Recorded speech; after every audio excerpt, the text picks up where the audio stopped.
Sanita twamwongereye muri filime, Sanita ntitwari tumumenyereye. Tugerageza kwidonda mu byo buramvuye. One Family TV. Ndabaramukije mwebwe mwese mudukurikirana kuri One Family TV nizere ko mumeze neza twebwe ku ruhande rwacu tumeze neza cyane turashima Imana. Nkuko musazwe mubizi, rero tunakora subscribe cyangwa s'abone utabikora ugakomenta kugira dutere intege cyangwa dukosore kuri hose twakoze murabizi nka udakora ikosa. Twana gutumira gukora partage mu gusangiza inshuti zawe abagenzi bawe ibiganiro byacu byashoboye kugushika ku nyota kugira ngo nabo baryoherwe nkuko nawe baryohewe.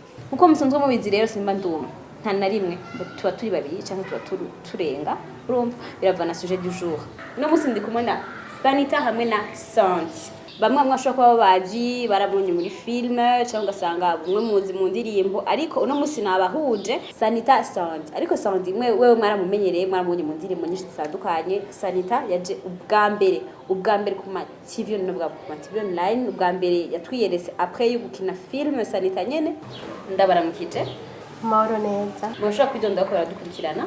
Je ndi Sandi Nduwimana nkuko mumenyereye ndi umuririmbyikazi wa gospel nkongera nkaba n'umukinyi wa mareresi. Ego murakoze cyane ndabaramukije. Mauro neza. Mushaka kwidonda ko baradukurikirana. Je ndi Sani. Sanita twamwongereye muri filme. Sanita ntitwari tumumenyereye. Tugerageza kwidonda mu byo buramvuye. Sanita ni hasa benshi baranze muri filime nk'ihasa ya Sandi Nduwimana my sister hama ego ntimumenyereye kumbona ndazi ko mumenyereye kubona kenshi Sandi Nduwimana mu ndirimbo ziwe hama jewe nabonetse muri movie ya Sandi na Sanita so nuko nawe yari yabinsavye nukeneye ko nshobora gukina muri movie yiwe birashoboka mugabo musha muvyumva namwe tuvyumva urashobora gutanga uca tuvyumva gute ça coûte cher. Okay, so estimati Sanita bwa kuri muri filme byo bitwa nk'amahera nkangara. Bon ntabwo igiciro no ushobora kukivuga ngaha ariko ndafise management niyo ushobora kuvugana nawe.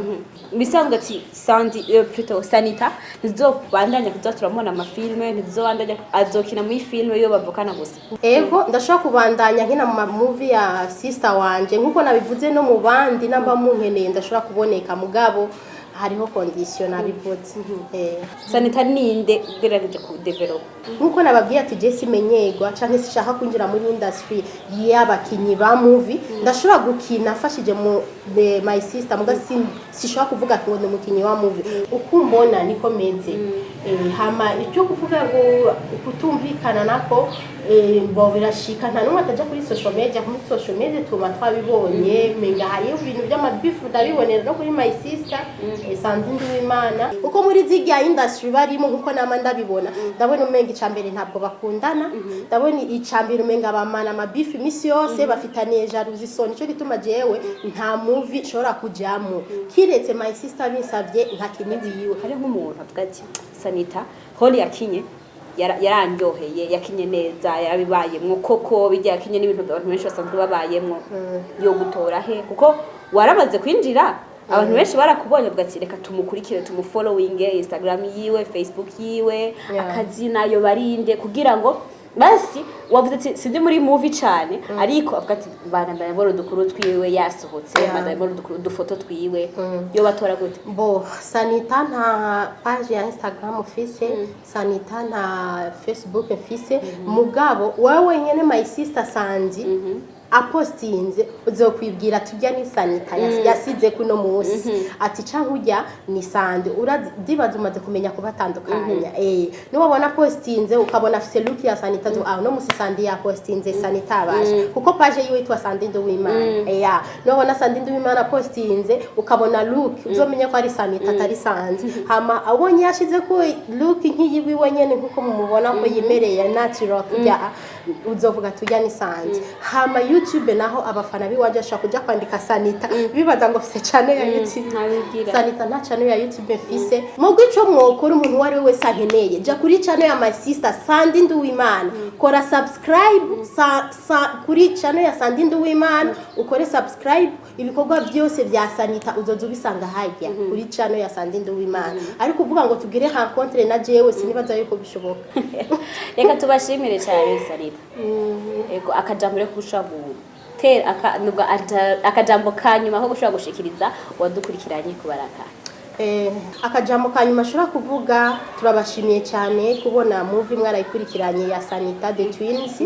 Nukuri mwubaho cyane aho muri mwarayikurikiranye kandi bitosheje kandi n'ubu mukaba muri ko murasaba part 2 turiko turayitegura. Wowe icyo ukora nkuko nabivuze kare mushigikire my sister nukuri Sandrine Uwimana kuri channel yiwe ukore subscribe. Hama Sanita sinzi ko hari abamufana Sanita n'abamufana Sandi bashobora kuba bari abamufana Sanita nkuko mwavuze ngo afise ama character sinzi ico mwashatse kuvuga mugabo zigiye character hari abazikunda rero zose muzozisanga hariya kuri channel ya Sandrine Uwimana. Imana ibahezagire. Reka tubashimire cyane. Merci mama. Okay, Sandrine mbega kuki gukoresha imyuga ibiri alafo ndavuga gukoresha kuririmba hamwe no gukina amafilm dusanga tunzi ko mu Kirundi bavuga ngo imigere ibiri ntereka. Wewe yarateretse birashoboka shugwa hasi tonchonse yuko ndugije amaguru abiri yose cakorokera hasi. Shatse kuvuga gukina film si kuririmba. Okay. Mu bisanzwe jewe ntabwo melange zose n'ingabire zanje. Uravye natanguriye muri Sunday school mbona araririmba nja muri kwaya ndaririmba ndakura hamanza kuja mu bintu bya movie hari 2010 muri Faraja Group. Hajya muri Faraja Group nari umukinyi twarakina ibiganiro bigaca kuri Radio Vizigiro no kuri Voix d'Espoir menga byari bisigaye bicaho basosi navanze ibintu zose n'ingabire zanje kandi rero uko ntanga ubutumwa mu ndirimbo burya butumwa ntanze mu ndirimbo nshobora kubutanga no muri movie so hose no gutanga ubutumwa so yeah. Hariyo television ariyo yaritwa Sandi Umoja TV ubu ikaba yahinduye izina ikaba yitwa One Family TV. Nibona yuko ari ukuntu ko gushaka kujuragiza nk'uwaragukurikirana. Uramaze kubona yuko iyo umuntu akurikirana umuntu aramukureka akan étape par étape yagize iki yagize uku yagize uku. Mu mwanya yuko haguma amahindagurika y'amazina naho kundi umustar aba afite izina yigucye anyahinduye ngo hari perturbation kubera iki gushobora guhindura. Ubona ko bishobora kwica visibility cyane cyane yiwawe. TV kubona yarahindutse yari Sandi Umoja TV ubu ikaba ari One Family TV nukubera ko ntashatse gukoresha ari rya zina Sandi ku bintu byose kuko sanzwe ndarikoresha mu ndirimbo sanzwe ndariko urumva ni izina ryanje ry'akazi so sinashatse kurivanga n'ivy'ama TV mugaba nkaba nararusi ide iyo ide nkaba nahise TV kaba yitwa One Family TV. One Family TV mugabo urumva ko ari nticahindutse Sandi Umoja TV One Family TV urumva ko kitahindutse cyane ya urumva muri bwabo mwenyene ntabwo nahinduye cyane mugabo bafise ivyivugo bibiri vy'iyi TV. Hariho ivyivugo murashobora kubona kuraba ngaha hajya handitse ntuzoteze imbere umuntu ariko uzotume umuntu yiteza imbere. So ico kivugo nkaba nazanye igishusho ngaha aya mashusho murayabona n'umumama yikoreye hama ngaha mukabona abamama hari uhetse umwana afise n'ibintu ku mutwe so jewe nkaba narahuye kenshi cyane mu mabarabara abamama bariko baradandaza bafise abana ku migongo ugasanga izuba umwana riramukubita ngaho muri iyo barabara so byaranyigishije cyane ndabona ko ari abantu bateye intambwe urumva bafise iyo mutahe wabo muke abadandaza ibigori ugasanga afise umutahe nk'uw'ibihumbi 10 mugabo yateye intambwe yo kuja mu ibarabara oliye yujya muntu aza kugusaba amafaranga ukamuha 100 akaca aja kubiryamana mu gitanda bukeye amahera yaheza akaza kugusaba yandi mugabo baba mama bafise 10 gusa baragiye mu ibarabara tureke n'abamama gusa sishatse gufatira ku bamama gusa n'abapapa hari abandi bateye intambwe yaragiye mu ibarabara yo mahera 10 arayakoresha kubera ko ubona ko yateye intambwe ntuzobura umutima uyo mutima ntabwo wowe ubura kuvuga ati reka ndamwongereza umutahe ndamwongera 10 kubera iki yarateye intambwe so hariho mbere na benshi je nabikorera ugasanga afise nk'urutaro rw'intuzeyi afise nk'urutaro rw'ivyema akagucira 7,000 kururangura gose so ni ibintu bikora ku mutima rero nkaba hakaba hari ikindi civugo ngaha nuwo tanga lift yoyiha uwuri karatambuka apana uhagaze. Ibyo byivugo bibiri bifitanye isano ubiravye. Nubwo umuhagaze ahubwo tera intambwe urindiriye lift.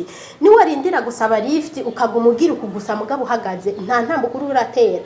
Bishobora gushika umuduga ntuze utakaje umwanya. Ariko ni wavance ukasaba lift uri kuravansa.